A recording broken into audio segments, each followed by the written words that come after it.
میت والے گھر کھانا کھانا بخدا سارے رواجوں سے زیادہ برا رواج میت کے گھر کھانا کھانا لگتا ہے۔ یقین کریں کہ جنازہ اٹھنے کے بعد جب میت کی بہو بیٹیاں آنکھوں کے گرد سیاہ حلقوں اور زرد رنگت کے ساتھ عورتوں میں چاولوں کی پلیٹیں تقسیم کرنے آتی ہیں تو معاشرتی بے حسی کا اس سے بڑا مظاہرہ اور کوئی نہیں ہو سکتا۔ حد ہے اس پتھر دل روایت پر کہ جس کی زد میں اگر آتا بھی ہے تو کون، جس کا بھائی، جس کی ماں، جس کا باپ اسے ہمیشہ کے لیے چھوڑ کر چلا گیا۔ دین اسلام ہمیں میت کے گھر والوں کا خیال رکھنا سکھاتا ہے۔ جب جنگ مؤتہ میں حضرت جعفر طیار رضی اللہ تعالی عنہ کی شہادت ہوئی تو آپ صلی اللہ علیہ وآلہ وسلم نے فرمایا کہ جعفر کے گھر والوں کا خیال رکھو۔ ایک جگہ آتا ہے کہ آپ صلی اللہ علیہ وآلہ وسلم نے حضرت فاطمۃ الزہرا رضی اللہ تعالی عنہا سے فرمایا کہ جعفر کے گھر والوں کے لیے کھانا پکاؤ۔ بحوالہ مستدرک مجالس المسلمین۔ بہت افسوس کے ساتھ کہنا پڑتا ہے کہ ہمارا آج کا معاشرتی طرز عمل اس کے بالکل الٹ ہو گیا ہے۔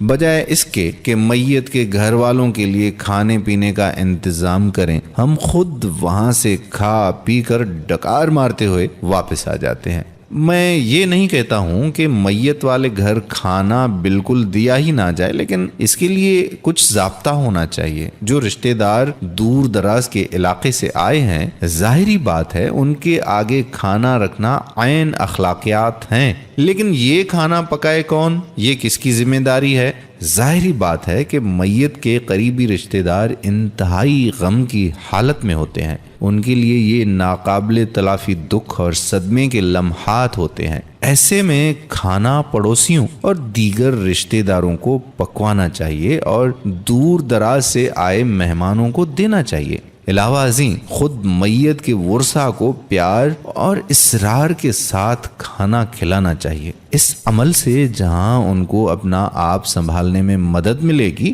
وہیں ان کے دکھی دلوں میں یہ بات بھی جاگزیں ہو جائے گی کہ ہاں کوئی ہے جو ان کے غم میں ان کے ساتھ عملی طور پر کندھا ملا کر کھڑا ہے۔ لیکن یہاں کون سا افسوس، کیسا افسوس، میت کے گھر تک جاتے جاتے ہم لوگوں کے منہ میں پانی آتا رہتا ہے کہ جی دیگی چاول کھائیں گے، دھڑا دھڑ پلیٹیں پکڑی جا رہی ہوتی ہیں اور بچوں کو بھی الگ الگ بھری ہوئی پلیٹیں پکڑائی جا رہی ہوتی ہیں۔ کوئی تھکے ہارے گھر والوں پر ترس نہیں کھاتا، ان کی جان تب ہی جا کر چھٹتی ہے جب آخری مہمان گھر سے رخصت ہو جائے۔ یہ عجیب و غریب رواج بن گیا ہے۔ ہم نے جنازوں کو بھی دعوت طعام بنا لیا ہے۔ نئے کپڑے پہن کر جانا کوئی معیوب بات نہیں، انسان کو گھر سے نکلتے وقت صاف ستھرا اور خوشبودار لباس پہننا چاہیے۔ اعتراض مجھے کھانے کے اس شوق پر ہے جو میت کے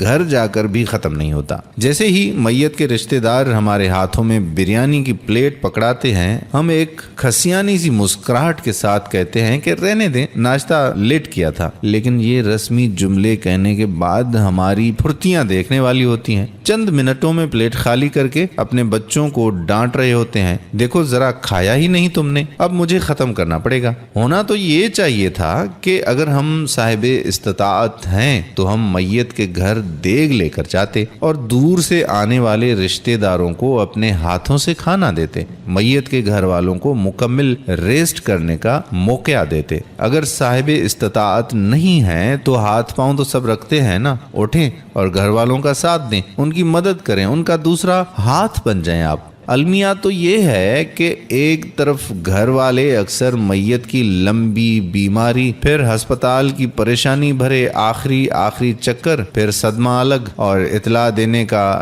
دردناک کام الگ، تھکن سے چور چور ہو جائیں، اور پھر یہ قریب سے آنے والے رشتہ دار مہمان بن کے بیٹھ جاتے ہیں اور آپ پوری رات کے جاگے ہوئے سرخ آنکھوں کے ساتھ میت کی چارپائی سے